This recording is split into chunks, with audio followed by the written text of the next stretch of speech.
Prebiotics are food components that are usually indigestible.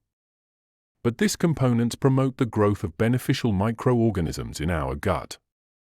Classical examples of prebiotics include bananas, apples, and oats. On the other hand, probiotics are live organisms. When consumed, these microorganisms bring benefits to our body. Probiotics, often referred to as friendly or good bacteria. Classic examples of probiotics are yogurt, kefir, and pickles. The primary distinction between prebiotics and probiotics is that prebiotics are not live organisms. They are dietary fibers. Probiotics, however, are live microorganisms. You can think of prebiotics as a fertilizer for the good bacteria in the gut, while probiotics are the good bacteria themselves. The most well-studied effect of probiotics is their ability to restore normal gut flora. This is why they are primarily used for conditions like diarrhea, irritable bowel syndrome, and constipation. Another well-researched benefit of probiotics is their ability to boost the immune system. For instance, multiple studies confirm that regular consumption of probiotics significantly reduces the incidence of common colds and flu, with some evidence suggesting a reduction of up to 70%.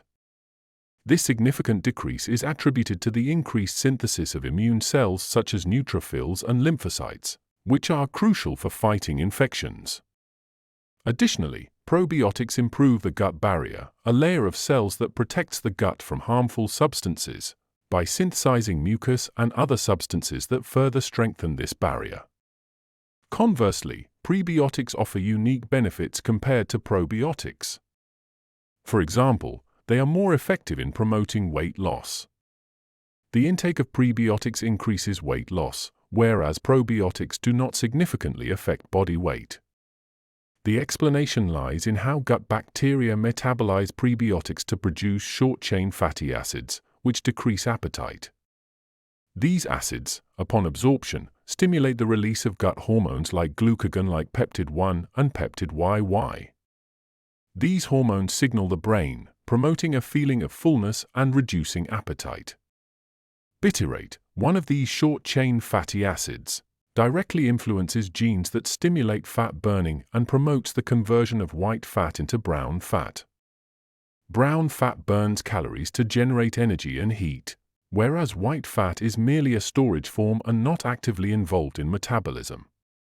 Additionally, prebiotics reduce fat and glucose absorption by about 10 to 15% by binding to them, and preventing their absorption. Now let's discuss most studied and evidenced best probiotics and prebiotics. First is inulin, found in high amounts in bananas. It reduces inflammation and boosts the immune system. Second are fructooligosaccharides, found in fruits and vegetables. They offer health benefits similar to inulin.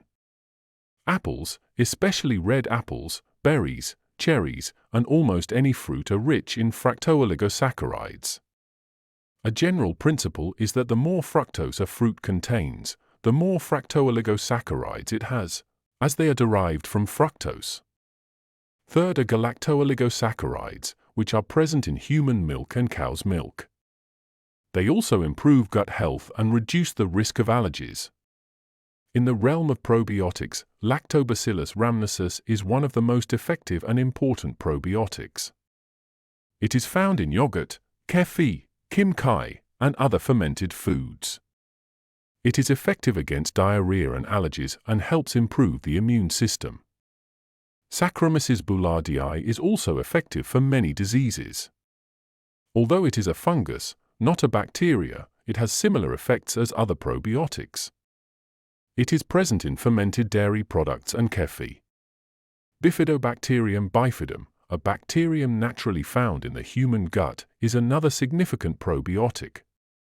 Foods containing Bifidobacterium bifidum include kefir, yogurt, kimchi, and fermented dairy products.